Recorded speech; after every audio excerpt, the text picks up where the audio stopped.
3, probably. Okay.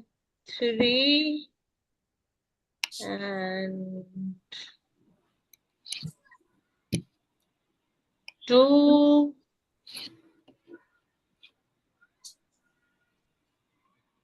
and अटक गया 70% there.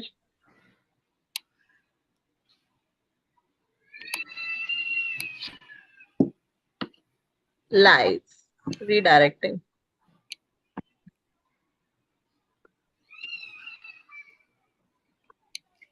Hello everyone, my name is Nisha and I'm a psychologist at Mindsmith, and today I will be talking about energy management.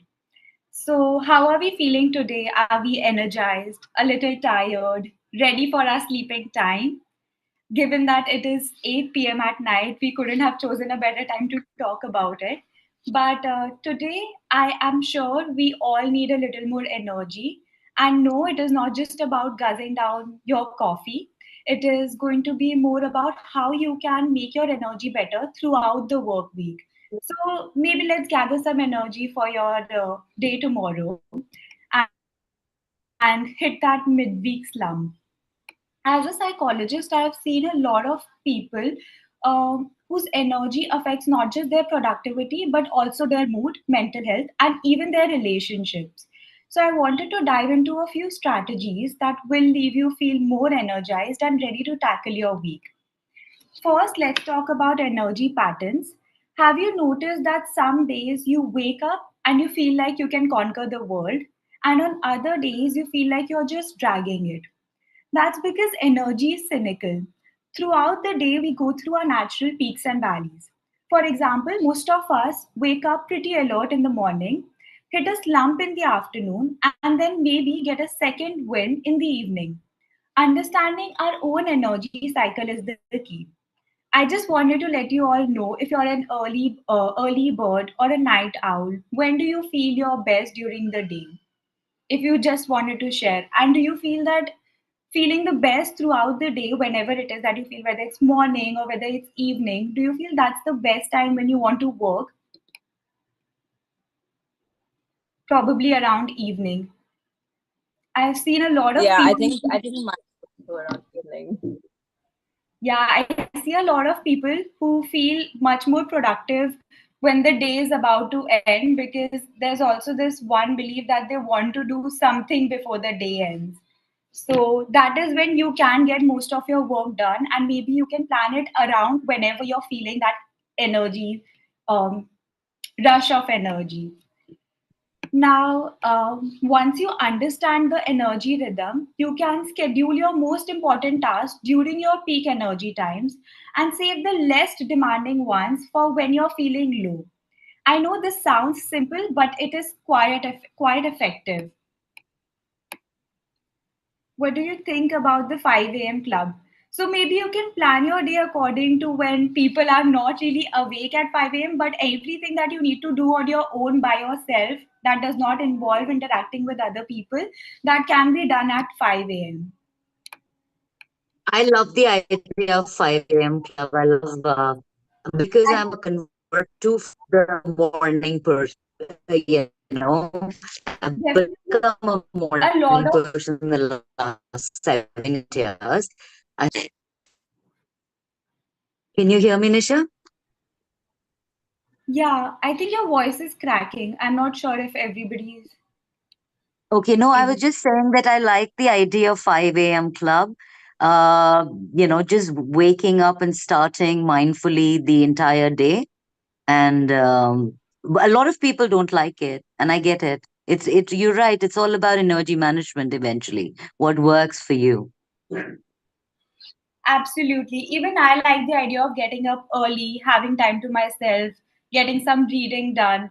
So I think it also makes me feel that I'm much more in control of my day. Whereas on the other hand, there are certain people who like to be productive after 5 p.m., thinking that they want to do something before the day ends. So it has a lot to do with the perspective and how we take things. Hmm. No, I completely agree. Except I wish I could wake up at 5 a.m., but I feel like unless I pull an all-nighter, I won't be up at that hour. It's almost impossible. But I think it's also sort of like dedicating yourself to making that schedule work, right? I think it, like the first few days, you obviously have to push yourself the hardest. But I think once you get in the habit of it, unfortunately, I'm not there yet, no matter how much I try. But I definitely do think people who start their day earlier end up having a much more productive day. That I can't deny that, like everyone I've seen around me also, like even Sindhu, for example, she starts her sessions at 8 in the morning, which means, wait, Sindhu, what time do you wake up? I wake up by 6 in the morning, but by 5, I'm like already about to get up. By 6, I'm up. I love to catch the sunrise, have my peaceful cup of tea with my husband and music and late, long showers and all of that. So by the time I actually join my therapy, I'm absolutely ready for the day and I'm in a good mood. And I wrap early too, Seher. So I suppose my energy runs out very early. This is late for me. For me to have straight units of thought at 8 o'clock is bizarre. I can't think straight at 8 o'clock at night. But I know Pia and I know you guys love to work late at night. I mean, I do like working late at night, but I also feel like when you start your day early and end early, there's more things you can get done over the course of the day, right? I know, I've unless you don't feel like a zombie at 5 a.m., which I Mm. definitely do. So I was speaking to Saurav very recently, and you remember the post that Saurav wrote about Mindsmith, that very poetic, very nice thing that he did. He does it past midnight, so his best productive hours are between, like, let's say 11 to 1-ish. Hmm. Oh yeah. I think for me it's early morning. That's it. Like early morning, I can achieve a lot. That's interesting, Sindhu. So, Nisha, I want to tell you about one more thing. So, we have one of a very senior HR, I mean a CHRO. So she wakes up at 3 a.m. every day. It's a like very weird cycle. She'll sleep early. She'll sleep by 9, but she'll wake up at 3 a.m. That's how her day starts. So I remember speaking to her and she mentioning that 3 a.m. then she does her own thing, her yoga, her meditation, and easy eases into day very, gradually, softly. And then she gets a lot of stuff done because by the time the office starts, a whole of the thing for Ghar Wala thing is done. Everything at home is sorted, done. And then the time work ends and she has to come back, all she needs to do is like, just have dinner, spend time with family, and sleep. That's it. Because everything personal is 3 to 6, those 3 hours, she gets everything done for, as far as her personal stuff is concerned, which is Yeah. very, like 3 a.m. kaun uthta, but different people have different timings, I guess. I also see that she has a lot of intrinsic motivation, like doing yoga, self-development when it Yes. comes to that. Yes. And I think energy is the new currency because hum log in corporate, I remember since time immemorial, we've been talking about time management, time manage. It's not time. You can manage time if you have energy. So if you have energy, probably you'll get the work done that you would otherwise take 4 hours in 2 hours if you have the right sort of energy. So it's a very interesting and important topic to talk about energy management rather than time management. Definitely. In fact, I had a client, like I was volunteering for this organization, and I had this client who said that he wakes up at 9 a.m., but he is looking forward to waking up at 6 a.m. because a lot can be done if he wakes up at 6 a.m. Like he can read books, he can do a lot of things, and then maybe he can continue with his work after 8 a.m. So, what I usually say when I am giving any sort of the resources for this kind of situation is that start small. So he had an outline of his entire day that at 6 a.m. I want to wake up. From 6 a.m. to 6:30 I want to do yoga, and after that I want to do a little bit of reading, go jogging. I said that maybe Hmm. you could just start with one goal at first, because sometimes we get so overwhelmed by setting up an entire routine and think that, okay, even if you don't wake up at 6 a.m., the next entire thing has gone to a toss. So I feel Hmm. like we should start with smaller goals, do it for the next 21 days, and if not 21 days, at least 5 days, and then reward ourselves for it. So this is Okay. also a very useful, effective thing that I've done. I've actually tried it and it has helped me out a lot. So I think we should always start small so that we don't get overwhelmed. I remember, so this is something that Dr. Satyan says. Dr. Satyan calls them incredibly small goals. Like, so he will not tell you that focus on your breathing for 5 minutes. No, he'll just say one meaningful breath every time you remember. That's it. Now that becomes so easy to do, right? Definitely. I like this. I like this idea of incredibly small goals. You don't have to Yeah. make something that is supposed to actually boost your energy or relax you into one more to-do item in the list. Oh my God, 5 minute आराम से सांस ले रही है. One more to do. Definitely. No, and I And completely agree. I feel like if the goals are smaller, they're much more achievable, right? So automatically, when you complete a small task, you have this burst of dopamine in your brain. You suddenly feel more motivated to complete, other tasks. So it's like a whole Hmm, chain of events that get set in motion just by setting smaller goals and hmm, targets. hmm, hmm. That's also, true. it's also important to reward ourselves the right way when we are setting up those goals. Hmm. Completely So agree. true. Actually, I want to add to this. So I was just now talking about that shift from, time management. So we would talk about organizing our schedules and then prioritize tasks and use Eisenhower matrix and whatnot, right?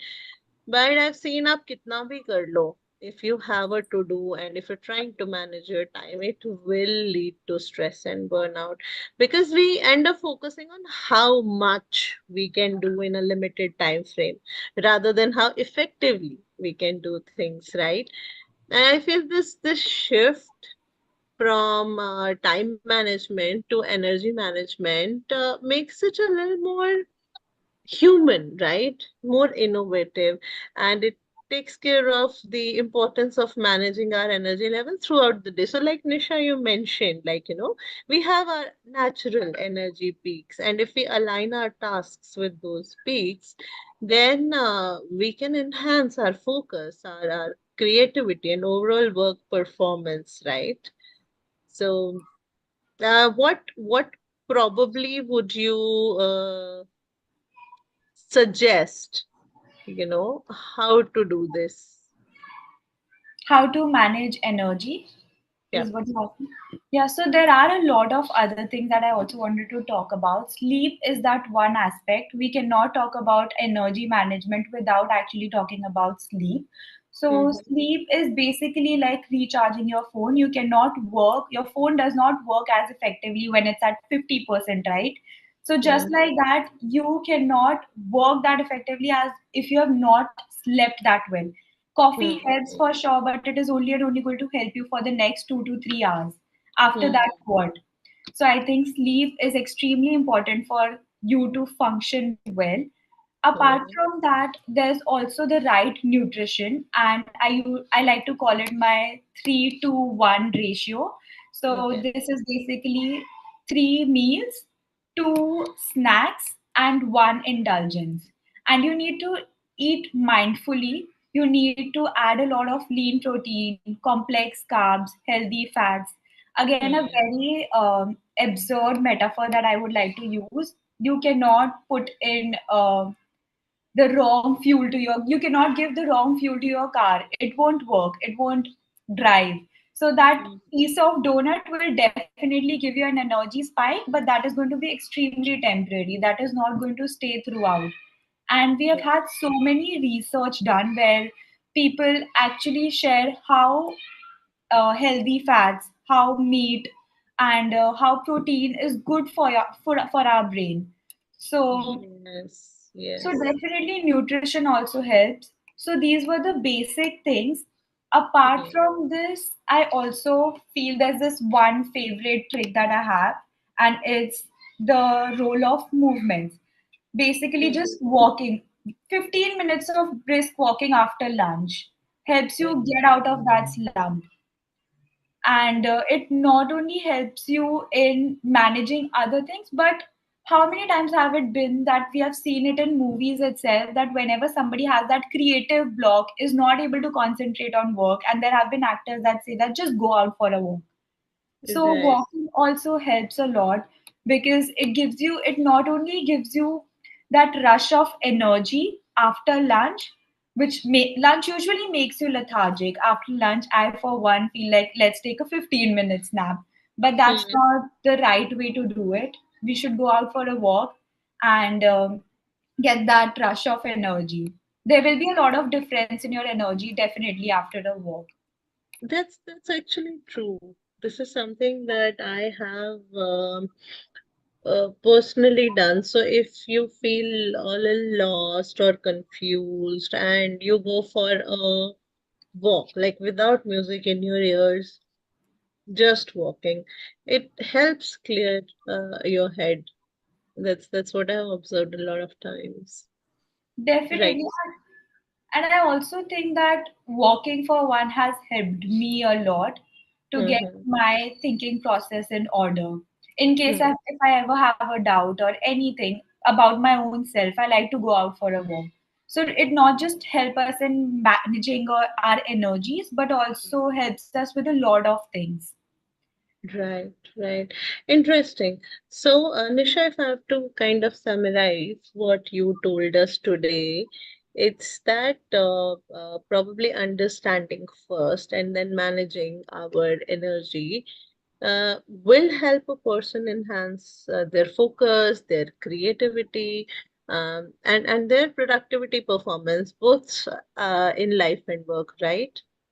Yes, definitely. Interesting. There's- So the first thing that we can do is that we have to recognize our own energy patterns, like the natural peaks and all.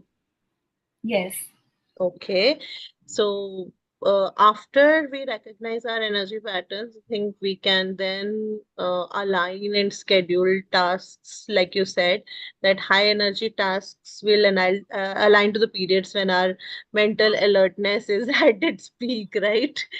yeah, whether it's Um, evening or morning. Interesting.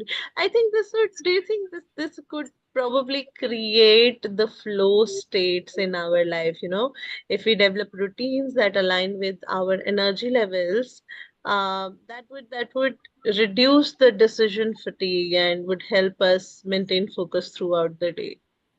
It would definitely help with that.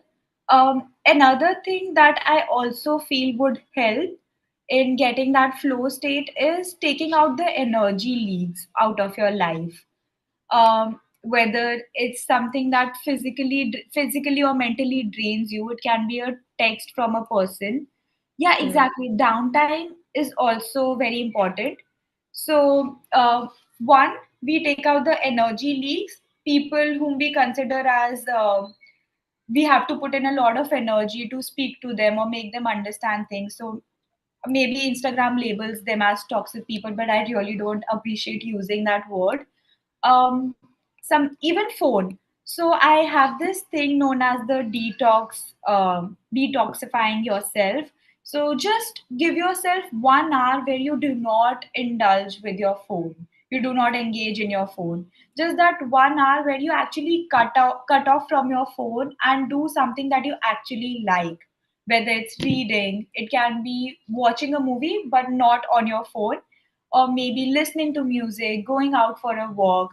So these little breaks also help. And de- de- actually, um, just a second. Once I know about my peak productivity times, I'll tell you all. And definitely, I'm looking forward to that. And I think you have it figured it out, Pia, if I'm not wrong. You just Not mentioned not it. exactly. It is. kind of, I mean, you feel that you have things figured out. I made my timetable and I'm like, ye karenge, wo karenge. And you follow it for a couple of days and then it falls short. And then you're like, thoda sa aur so jate hain. So, yeah, I am in that phase right now wherein I just don't want to get out of bed for some reason. Wait till the winter hits, it's going to get worse. Oh, I am pretty sure. And we're going to have much more people coming to us because winters bring out more, That's true. depressed. So like summers bring out more anxious sides of people. Yeah, Winters seasonal will have depression. the seasonal effectiveness be coming in. I also Lovely. think one more thing that's like always helped me with energy whenever I feel like very down and out is, Nisha, I think you mentioned walking, right? So I think just fresh air in general, I feel like that alone can really help with like that midday slump because, you feel so enclosed and, like I wouldn't say claustrophobic, but I would say, when you lack getting fresh air, I feel like that can really drain you out too. Maybe I think so myself, but I feel like it's always helped me. Just like even if I stand outside for like 10 minutes, I'm feeling much better. That's actually true. Like oxygen, the right amount of oxygen and walking gives us that blood flow as well. Blood, so that definitely helps. Uh, Wonderful. Nice, nice. This Al- was a nice talk. Also, there's this last important thing that I wanted to say. Just take micro breaks. Every time you feel like you've hit that slump, just give yourself 5 minutes. Either like just take a deep breath, like Pia just mentioned, that one deep breath, or maybe like take a 5 second walk, dance if you want to, but take micro breaks for yourself. Now, I just want to end the session on this note that I understand that it gets tough sometimes and we need to gather all that energy, but learn to manage your energy rather than doing work when you don't feel energized. So if you Hmm. feel that, so if you feel like you're feeling energetic in the afternoon, morning, or evening, whenever it is, just try to get your work done then. Hmm. That's And that's interesting. thank Right. you. Thank you, Nisha. Thank you so much. This is lovely. Thank you, Pia. Thank you, Sarah, for joining Thank in. you, Seher. Bye. Thanks, guys. Bye. Bye.